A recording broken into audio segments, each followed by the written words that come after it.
So video games are no stranger to some crazy controversies. Every single day, it seems like we got something new going on, whether it's drama, lies, conflict, scams, or even crime, which I'll talk about in a bit. So in today's video, I'm gonna be going through some of the biggest controversies in the gaming scene throughout the years. But starting out with something light, we got loot boxes. Generally, you had to spend money to open them, and when you did, you would get random stuff like speeding up in-game progress, random items throughout the game, and a lot of times it made these games pay to win. So basically, they said if you're broke, you can go fuck yourself. So yeah, these loot boxes did die down at some point eventually, but in return, we got things like item shops, battle passes, and we just got a whole new wave of microtransactions. Now, people still hate on these, but I'm not even gonna lie. I'd personally much rather have these over the loot boxes. So this is what they gotta do to make money.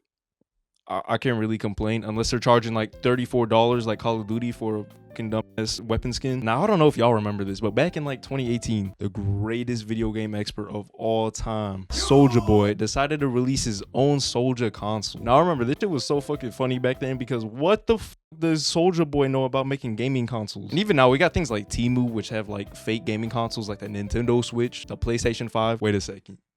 The Game Station 5, which was actually pretty cool. But yeah, speaking of consoles, a very recent controversy was when Nintendo decided to drop a cease and desist letter on Yuzu, which was a Nintendo Switch emulator. So people were mad about this because emulators, people say they use them to preserve like a lot of old games. So I think the main reason it got banned was because people were playing the new Zelda title on the emulator before it really got released on the actual Switch. So Nintendo was like, fuck that, we're just gonna ban that shit. But people were pointing out, they were like, why don't you just ban the people who were illegally selling the game and not the emulators which are used to preserve old gaming, allow people to play on platforms that they normally can't play on. So yeah, that whole situation might have been an L on Nintendo's end. Lately, there's been a lot of games that are highly anticipated and then drop unfinished or pretty much like unplayable sometimes. Now you got games like Fallout 76 and No Man's Sky, which people were furious when they dropped because they were fucking S compared to what they were promised. And probably one of the worst examples of this has got to be Cyberpunk 2077, because that game was developed for 9 years, and when it dropped, that shit was dog shit. The game was obviously unfinished. Like, I don't know what they were thinking. A lot of these games actually did improve at some point, but usually by then it's just too late. The last thing I wanted to mention in this like slightly controversial part of the video has got to be scary video game hoaxes. So for example, a while back in like Minecraft, for example, you had Herobrine, and a lot of people, including myself, thought it was real. Like, we actually thought there was just some dude chilling in our Minecraft world. We also had Slenderman, which some people thought like existed in real life, and there was a crazy story which I might have to get into later, but y'all will see. And then there was like Freddy Fazbear's Pizzeria in real life. Also, so this is something that my friend brought up to me while I was making this video, but do y'all remember those Talking Tom apps? Like what was it, Talking Ben and like Talking Angela? So yeah, specifically with the Talking Angela app, there was this huge controversy that the cat was a front for a profile ring, and that this cat was like secretly spying on these kids who were using the app and like talking to it and using like the facial features on the camera with it. But yeah, this was mainly a concern of like parents and stuff because they just didn't know at the time. So yeah, they were like, is this real or is this cat? All right, so now we're getting deep into some of that real controversy stuff. All right, so starting out, we got the video games cause violence controversy. All right, so this has been a controversy from pretty much the beginning of time, starting with this game called Death Race, which looked like this. After that, you had games like Mortal Kombat, Call of Duty, GTA, and then like it started to become another thing again recently with Fortnite. I think the main reason for this is the disconnect between older and younger generations. It really took off after the Columbine attack because it gave people a reason why someone would commit a crime like that, even though there wasn't any proof or direct correlation between it. There was another mass attack where people blamed it on shooter games, but it turns out that the game that he played for 10 hours a day was none other than the GOAT, Dance Dance Revolution. Unrecorded is a hyper-realistic game that hasn't been released yet, but there's been some gameplay showcasing it, and there was a big controversy over whether or not the game was even a game. The creator had to like actually go in and show him no clipping around the map to prove it wasn't real, which is actually fucking wild because like we're really about to start getting games that look like this, and for a lot of people, just the idea of that is concerning. I saw a lot of people who were talking about this, and they were saying that these games are just going to get like too realistic now, and this sort of ties into the whole video games cause violence, or even just like video games are unhealthy for you. I mean, me personally, I feel like if you can't differentiate the difference between reality and gaming, then maybe gaming isn't the problem. But at the same time, these games are like literally looking like real life footage now. So I mean, I kind of get it. The hot coffee incident was kind of a wild one, and it resulted in GTA San Andreas getting banned, at least for a little bit. So basically, this whole situation started when modders found this unused scene in the game that featured the main character in some adult positions with his in-game girlfriend, and that is when shit hit the fan. So even though this whole scene could only be accessed through mods, the feds found out about it, and they decided to change the ESRB rating of the game from from an M rating to an AO rating, which means adult only. Now, if you're not familiar, adults only is like the highest tier of the ESRB rating, and it's only ever been assigned to 26 games. The reason you never see these is because the major video game console companies like Nintendo, PlayStation, and Xbox, they don't allow these adult rated games like at all, which means that any game with this rating is generally considered a banned game. On top of that, the game was entirely banned in Australia, so yeah, there's that. However, they actually managed to clutch up, and after releasing new copies with the code completely removed from the game, they were finally able to move back to an M rating and be unbanned entirely. Another one I thought was interesting was that the Resident Evil series might be racist. Now, this controversy was mainly discussed around Resident Evil 5 because the game took place in Africa and you were like going apeshit on these people. Now, some people thought this looked a little bit bad, and then there was other people who thought like it shouldn't really matter and that it shouldn't be limited just because it was in Africa. All right, so now I'm gonna be going through some of the wildest scams and lies that I've seen throughout the gaming universe. The speedruns of Minecraft YouTuber Dream were probably the biggest cheating scandal in speedrunning history, if not gaming history. So if y'all don't remember what happened, basically Dream blew up from posting his like insane Minecraft speedruns. People noticed that on Dream's Minecraft 1.16 speedrun, the luck on that one was absolutely insane, and people got skeptical. At some point, someone wrote this whole big ass textbook essay calculating the chances of Dream's luck, which came out to a whopping 1 in 7.5 trillion% chance of his speedrun actually being legit. Now, at the time, there wasn't 100% proof that he was cheating, but it was pretty fucking obvious that something fishy was going on. And not long after, people started thinking that maybe Dream was actually modding the game to increase his luck rate. At some point, like 6 months later, this dude actually halfway apologized and admitted to it. His excuse was that the game was modded before his main attempt and that he forgot to change it back when it started. Okay, now let's be real. We all know that's some BS. But I'm just saying, if I made tens of millions of views,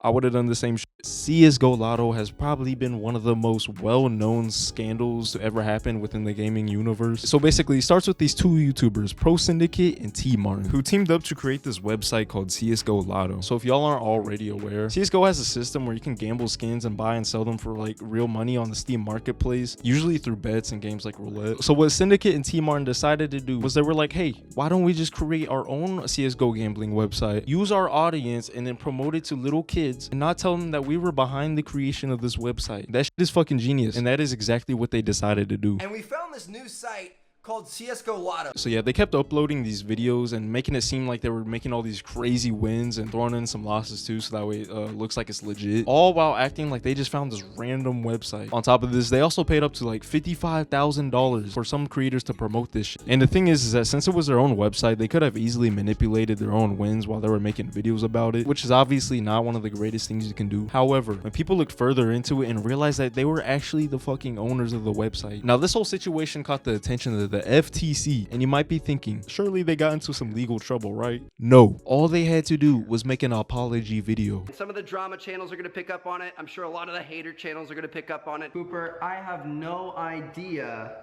how I'm going to record this video, dude. Even Valve, the creators of Steam, also got some amount of profit from this because they get a cut of everything that is sold on the marketplace. Now, they probably knew about it, but just ignored it until like they were under all that pressure. But anyways, at some point, they were finally under pressure, and they finally shut down the CSGO Lotto website as well as several others. Even to this day, though, CSGO gambling is still a huge thing. The day before is actually a more recent controversy that you've probably heard of before. This game was supposed to be the best survival experience of the fucking year. This game had a ginormous amount of hype surrounding the game because it was supposed to be a new open world zombies experience that actually looked beautiful, with the exception of its dialogue. Shall we split up? Yep. I'll find out what's in the skyscraper. Okay, and I'll look around here. But as y'all can probably guess, the game was dog shit on release. Now, I would have just put this game into the unfinished games category that I had earlier, but this shit was so bad, people considered it an actual scam. Now, you might be asking yourselves, 808, how is this a scam? Well, if we take a look at the trailers and the previews, the game looked like this. Did you hear that?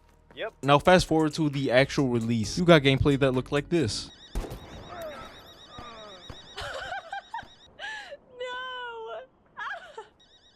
No.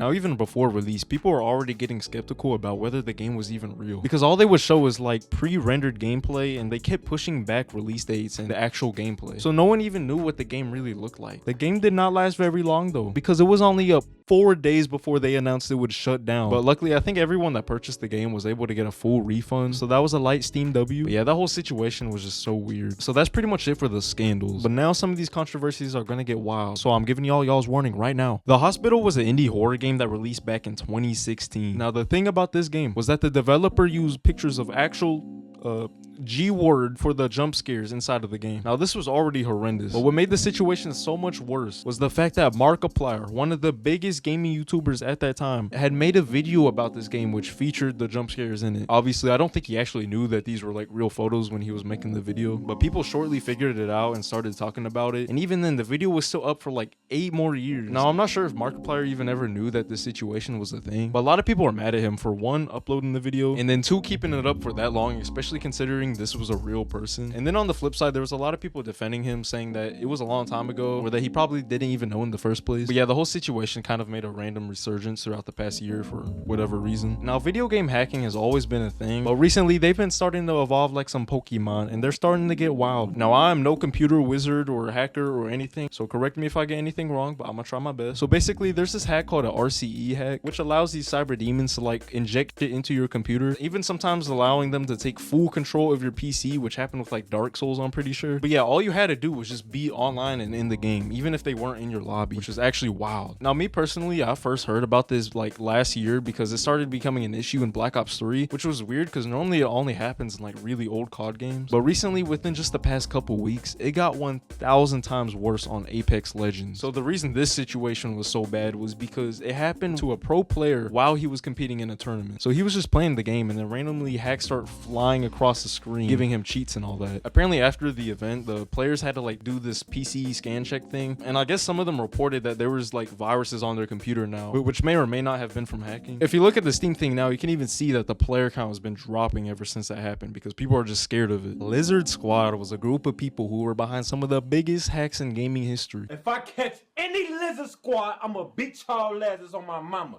You fucking with my game, G? It started when the League of Legends servers got taken down, then RuneScape, then Xbox, then fucking North Korea's internet on the week of Christmas, or at least that's what they claim. And then their most notable hack was when they shut down the PlayStation and Xbox servers on Christmas Day of 2014, which affected over 100 million players and stopped a lot of people from being able to play their new next-gen consoles for the first time. From that point, Lizard Squad was known as the Christmas Grinch of 2014. During their time as Lizard Squad, they even described themselves as Terraria. It made a whole plane have to search for actual bombs in it to make sure they weren't about to get blasted. Now the whole Lizard Squad came to a downfall when they had the great idea to go on national television and reveal their identities to the world. Not long after, they got themselves arrested and got themselves in a bunch of legal trouble, and since then we haven't heard from them, thankfully. So this next controversy might be one of the biggest and most popular controversies to ever happen in gaming history, and this one is known as Gamergate. Now a lot of y'all, including me, might not have remembered this because this happened like 9 years ago. So basically it all started with a woman developer who was accused of sleeping around with game journalists so that way she can get some good reviews for her new game. Now she also had a boyfriend at the time who worked for Kotaku, and when they broke up, he was furious as shit, so he started riding away to expose her. Now this was a very confusing situation to a lot of people, including myself, so I'm gonna try my best to explain it, so bear with me. The main conflict was over corruption in gaming journalism and how trustful they really are, because a lot of people at the time relied on these game journalists to figure out whether or not games were good or not, and then also just gaming news in general. So a few years ago, there was a ton of backlash about the creators of The Last of Us turning the main character into a lesbian. Even more recently, Valorant announced a new character that was non-binary, and then there was a lot of controversy about that from people who were saying that it shouldn't matter, and then there was other people who said they should just leave that stuff out of the game. So even worse, there's been several instances of mistreatment of women in the gaming workspace. The sad part is that a lot of these incidents still happen in these big companies like Ubisoft, Activision, Riot Games, and they've all had some crazy situations, especially within the past several years. Most of these consist of female employees being mistreated, harassed, or even SA'd, which seems to happen all the time. And a lot of these people have even been arrested, which is good, but sadly these situations are probably going to keep continuing to happen. While most of these controversies were directly game related, or at least like around the area, there's been some times where these video games bleed into real life and cause some crazy controversies. So in 2014, there was these 2 girls who committed some pretty terrible crimes. So what happened was these 2 girls had this friend who they wanted to legit fucking sacrifice. So what they did is they took this girl like deep into the woods and stabbed her like 19 times, and then they just decided to dip. Now you might be wondering, how does this play into video games? Now it turns out they did this as a ritual for, you guessed it, Slenderman. So yeah, the girl who got attacked actually like somehow survived that, and she was able to crawl for like hours until she eventually came across this guy who was just chilling riding his bike. And yeah, so after that he got her to safety. So the two girls who did this, they were found and they were declared criminally insane. It might have been mentally insane, I don't remember. But yeah, they got sent to a mental hospital. Another incident that might be even more stupid than that was when someone got unalived for a $2 Call of Duty match. So basically these two guys were arguing about the game and they took Call of Duty shit talking to a whole nother level. So when they were arguing, one of them gave the other dude a fake address thinking that he wouldn't do anything with it, but the other guy actually made a phone call to the police with a fake situation, and a father who had nothing to do with the situation got unalived by the police officer over a $2 Call of Duty wager. Now I don't know, that's just sad to be honest. Now finally we got one of the most iconic video game controversies of all time, and this was known as No Russian. So this was a mission back in Call of Duty Modern Warfare 2 that was hugely problematic. So in this mission you participate as a mass attacker at a Russian airport, effectively allowing you to play as a terrorist where you could unalive hundreds of innocent Russian civilians in the game. This mission was so messed up that they had to give the players the option to be able to skip the entire level. Now this was in 2009, where like back then basically anything graphic related in video games caused a controversy, and this mission blew it out the water. You had gaming publications, news publications, journalists, parents, and all sorts of people who were just very mad about this and just in general very concerned about how these games might be brainwashing you into becoming the next big Terraria.